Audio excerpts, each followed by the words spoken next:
My name is Evelyn. I'm 34 years old, and I thought I had already learned every cruel trick my younger sister could pull. But nothing in my life prepared me for the moment I opened the bathroom door at my parents' house that afternoon. There stood my daughter Clara, only 8 years old, trembling in front of the mirror. The braids I had carefully woven into her golden hair the night before were gone. In their place was nothing but jagged stubble patches of raw scalp shining under the light. Strands of her hair covered the tile floor like fallen ribbons. Her eyes were swollen, her cheeks streaked with tears, and she clutched the sink as though she might collapse. Through her sobs, she whispered, "Mommy, don't look at me." Behind her, leaning against the wall with a smug grin, was my sister Melissa. She held up her phone, the screen glowing as it recorded my child's humiliation. Her laugh bounced off the tiled walls, sharp and cutting. "Relax, Ev," she said, her voice dripping with mockery. "It's just hair. It's just a joke." My heart slammed so hard, I thought my ribs would break. This wasn't a joke. This was a violation. And as I wrapped my arms around my broken little girl, fury rose in me like fire. In that instant, I knew something inside me had changed forever. The drive to my parents' house that morning had started out almost peaceful. Clara sat in the back seat, humming along to a pop song, her small hands carefully protecting the friendship bracelets she had spent the week making for her cousins. Every few minutes, she would check her reflection in the car window, tilting her head so the sunlight caught her braids. I caught myself smiling at her through the rearview mirror, though the knot in my stomach never loosened. I had been dreading this gathering ever since the invitation arrived. Family events at my mother's house always carried a weight. The two-story colonial looked perfect from the outside white shutters, a neat lawn, the same swing set that had stood in the backyard since I was a child. But inside, beneath the scent of barbecue and lemon polish, was tension that no one ever wanted to name. My father, Richard, would focus on the grill. My mother would hover near Melissa, like a loyal shadow. And I would spend the afternoon trying to shield Clara from the undercurrent of favoritism that had followed me all my life. Still, Clara deserved to see her grandparents. She deserved to laugh with cousins and hand out those bracelets she had worked so hard on. I told myself I could handle one afternoon. When we pulled into the driveway, Clara's excitement bubbled over. She leapt from the car before I had even unbuckled, running straight to my father. His weathered face softened as he lifted her into the air. "There's my princess," he said warmly. "Look at that hair. Your mom outdid herself this time." Clara twirled in his arms, radiant under his attention. For a moment, I allowed myself to breathe. Inside the kitchen was alive with motion. My mother moved briskly from counter to table, arranging platters of appetizers. "You're late," she murmured when I kissed her cheek, though we were only a few minutes past noon. Clara darted past her bracelets, jingling on her wrist, and headed toward Aunt Helen, my mother's sister. Helen bent down, admiring the colorful thread gifts with genuine delight. The backyard buzzed with chatter. Kids darted between lawn chairs, uncles shouted at the grill, and laughter spilled across the yard. Clara joined her cousins near the old oak tree, her braids bouncing as she played. For a fleeting second, I thought maybe this time would be different. Maybe we'd get through the day without drama. But then I saw it, the familiar flash of a black SUV pulling into the driveway. Melissa stepped out, designer sunglasses perched on her head, a sharp smile plastered across her face. She carried herself with the same air she always did, like she owned the room before even entering it. The knot in my stomach twisted tighter. Melissa swept into the backyard as if she were the guest of honor. Sunglasses perched on her head, her jeans tailored her smile, sharp enough to cut. My mother's face brightened the instant she saw her. She hurried over, taking a bakery box from Melissa's hands, showering her with praise for a cake that probably cost a fortune. Melissa leaned into me, brushing her cheek against mine without ever touching. "Cute dress, Ev. Is it new?" Her tone was sweet, but the barb underneath was obvious. Cheap, outdated, not good enough. I forced a smile, murmured something polite, and turned my attention to Aunt Helen, who caught my eye and whispered, "Same old Melissa." Clara skipped toward me, her face glowing. "Mom, Zach says they have a new video game upstairs. Can I go? She bounced in excitement, bracelets jangling. Melissa's gaze followed her, narrowing, as it landed on Clara's intricate braids. Well, someone wanted attention today, she said smoothly. Clara didn't hear the edge in her voice, but I did. I hesitated. Every instinct screamed to keep Clara close, but I felt the weight of relatives' eyes. Overprotective, dramatic. That's what they'd call me. I forced myself to smile. Go on, honey. Clara hugged me quickly before rushing off with her cousins. Melissa watched her climb the stairs, her expression unreadable, then turned back toward my mother, launching into a loud conversation about landscaping. The afternoon rolled along in bursts of chatter and smoke from the grill. My father told stories to a circle of uncles. Aunt Helen helped me set out desserts, and for a while, I managed to pretend everything was fine. But unease gnawed at me. The house was too quiet. Usually, 8 children together sounded like a stampede. Today, only faint video game noises floated down. As Helen placed forks beside the pie, she said casually, Melissa was showing me yesterday she bought electric clippers. Says she'll start cutting Derek's hair at home. Imagine her suddenly thrifty. She chuckled, shaking her head. The word clippers made my hands still. I set down the stack of plates, my pulse spiking. Helen frowned. You okay? You look pale. I'm fine, I lied, though my eyes had already flicked toward the staircase. Before I could move, a cousin leaned closer, whispering, You didn't hear Melissa lost her job. Something about mishandling company funds. Mom says we shouldn't bring it up. The words hit me like a stone in the gut. Unemployed, humiliated, desperate, and now alone upstairs with my daughter. I pressed the plates into Helen's hands, murmured something about needing to check on Clara, and turned toward the stairs. My heartbeat pounded in my ears, heavy and insistent, urging me upward. I slipped away from the kitchen, my smile frozen in place until I turned the corner. The laughter from the backyard dimmed as I stepped onto the staircase. Each creak of the wood made my heart pound harder. Halfway up, I caught sight of Melissa leaving the hallway. Her phone was clutched in her hand, her expression smug, as if she had just scored a private victory. She smirked at me, then vanished down toward the living room before I could speak. A chill ran through me. At the top of the stairs, the hallway was quiet except for the faint hum of a video game. I pushed open the playroom door and found Zach and a few of the boys hunched in front of the TV controllers in hand. Clara wasn't there.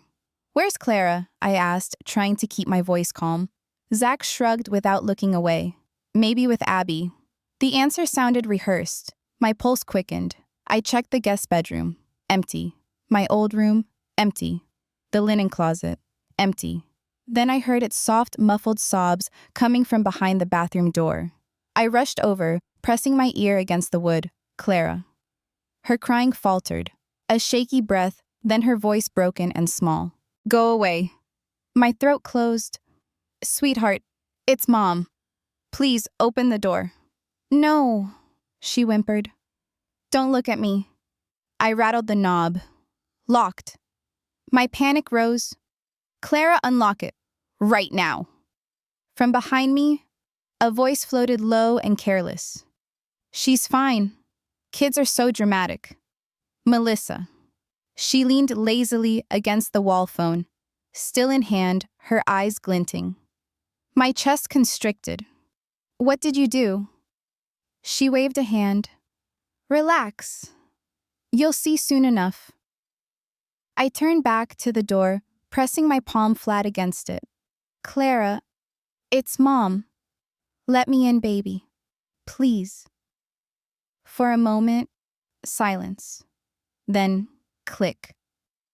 The lock turned. I pushed the door back open, bracing myself, though I had no idea how unprepared I truly was. The door swung open and my breath caught in my chest.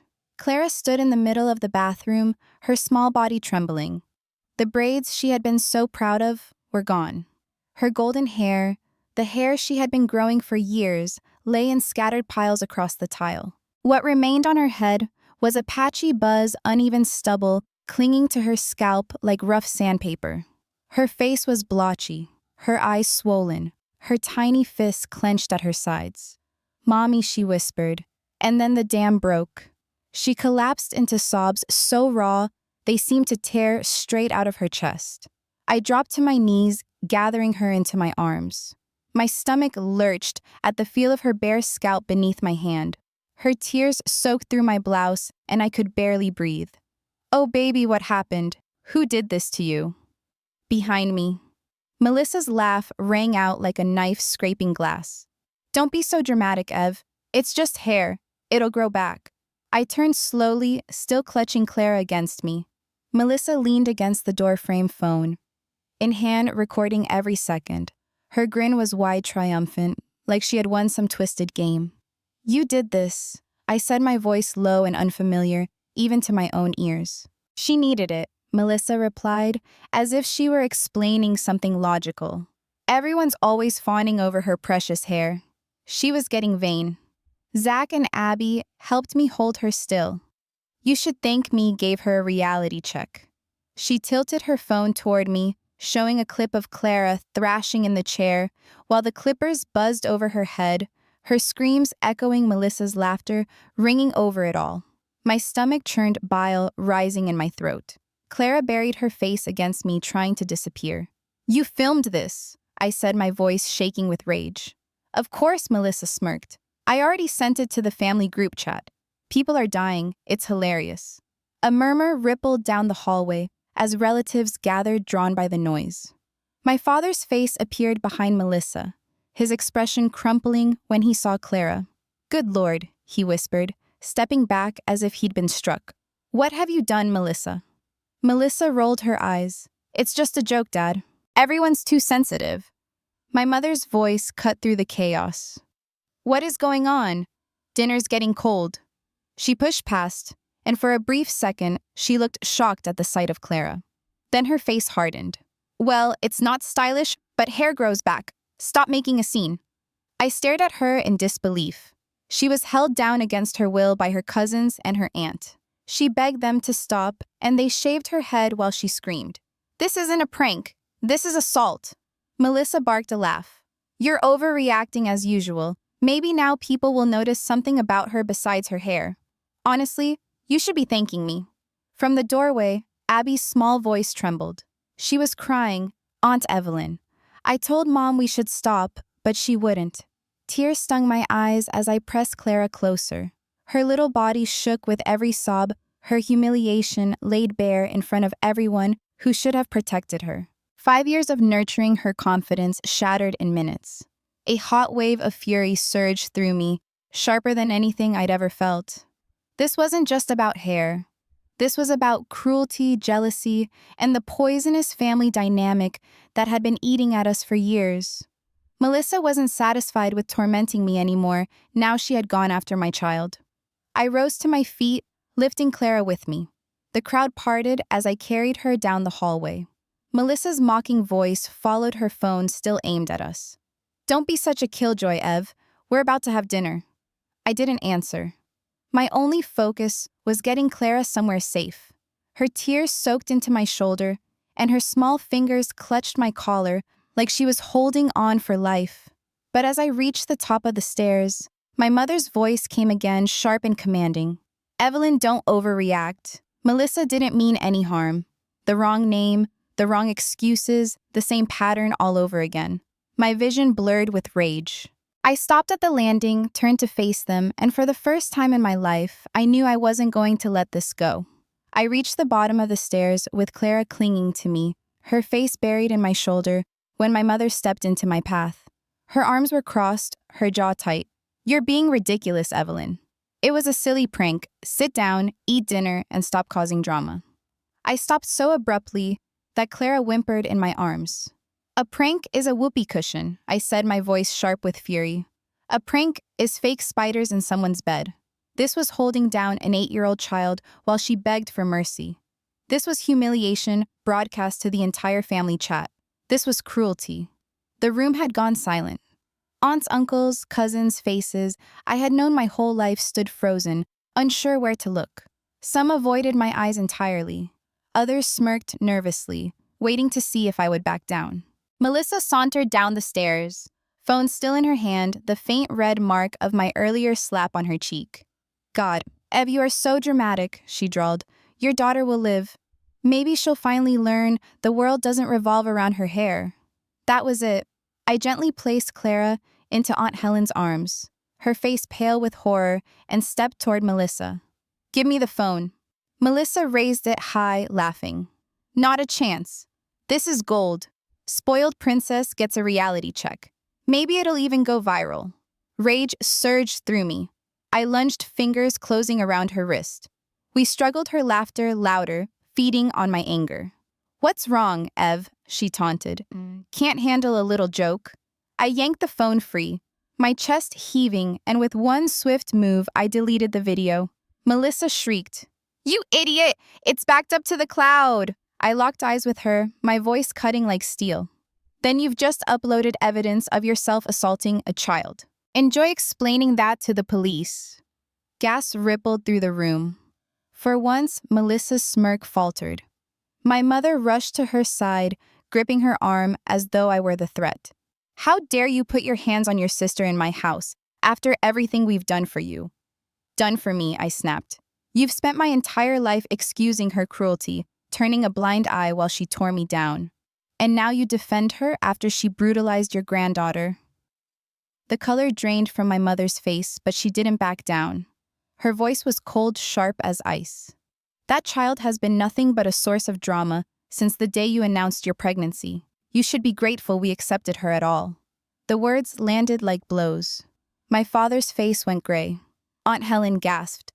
Clara buried her face deeper into Helen's shoulder. What did you just say? I whispered, though I had heard every word. You heard me, my mother spat. We all know Mark had doubts. Why else do you think he's barely involved? We let her into this family, despite the embarrassment, and this is the thanks we get. The silence that followed was deafening. My chest felt hollow, but fury steadied me.